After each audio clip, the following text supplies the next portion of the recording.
Hey everybody, we are back reading Chapter 10 of Fortune Falls by Jenny Goebel. This video is published with permission from Scholastic Inc. Wishbone. Mom was sympathetic when I told her I'd lost Wink, but Petey refused to talk for the rest of the evening. He wouldn't look at me as we ate dinner, and he didn't even protest when Mom said it was time for his bath. I think he was hoping to find Wink waiting for him in the tub. Even though I'd retreated downstairs by then, I could hear his wails ringing through the house when he discovered that she wasn't.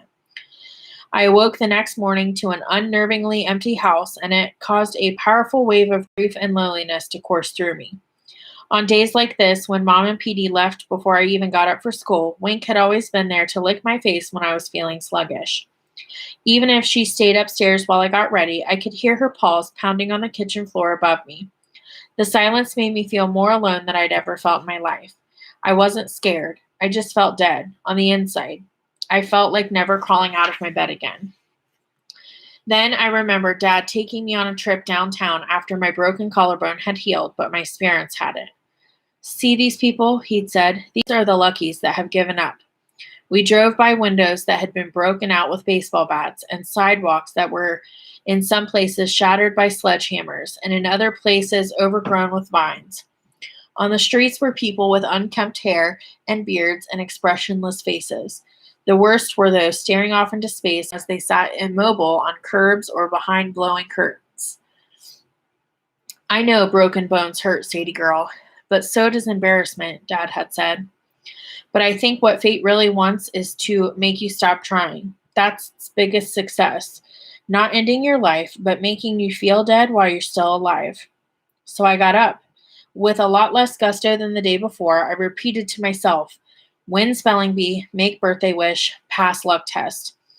Then I slowly walked to school and found my way to the classroom for undetermined students. Mrs. Swinton added a third horseshoe to the board. 5 more days before the luck test. Nathan was nervously gnawing on a pencil and appeared to have chewed halfway through it. Betsy's face quirked into a bittersweet smile when our eyes met, and I thought about the double meaning of the word undetermined.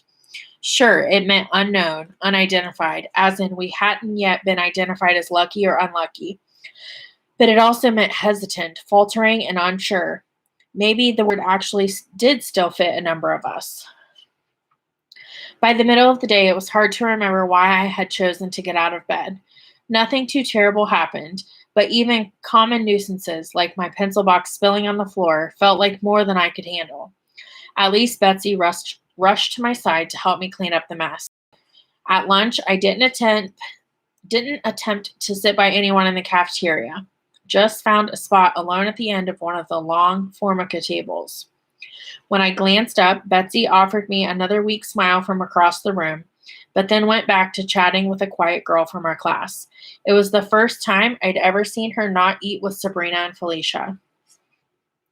When the 6th grade Luckies walked in, every eye turned to look. Never was there a more glossy-haired, gleaming smile, pristinely dressed bunch, laughing, giggling, and carrying on. The fortunate students found open tables and seats together at which to eat their fancy, well-packed lunches. One of the Luckies had won a drawing at the local pizzeria for a year's supply of their deep dish pies. She was handing out freshly delivered slices of pepperoni to everyone sitting at her table. Sabrina and Felicia hopped up from their seats, and I assumed the girls were planning to join the Luckies eating pizza. So I was shocked when instead they sat down at the far end of my table. That was until I noticed how loudly they were talking. They obviously wanted me to hear their conversation. Guess who I ran into when the teacher sent me to the office for paper clips? I didn't think Mrs. Swinton liked Felicia enough for her to be the teacher's pet, but she could be trusted to travel the hallways without causing any disturbances. Mrs. Swinton never sent me on errands. Sabrina jested. It wasn't a lucky boy whose name begins with C and ends with R, was it? It was.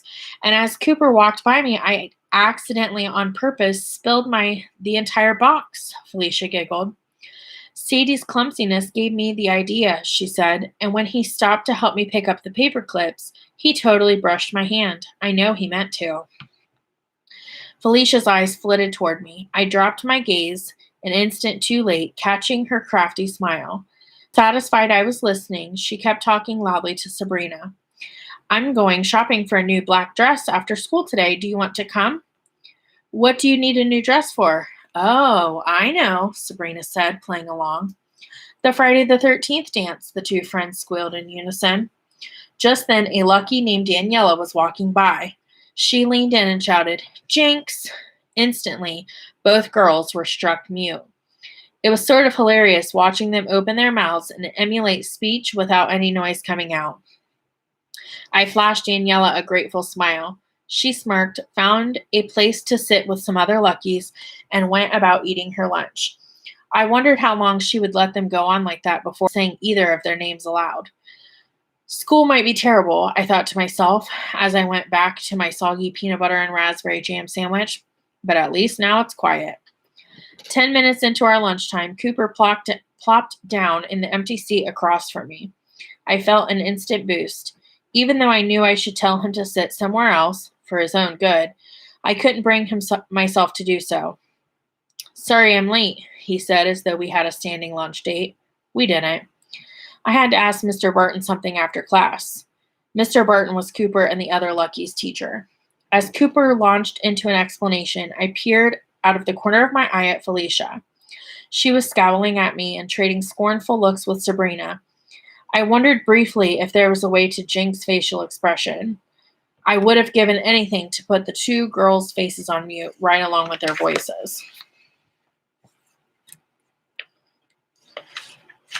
So, do you want to give it a shot? Cooper asked. Huh? The wishbone. I know it's from chicken, not a turkey, but Mr. Barton seemed to think it would have the same effect. Oh, right.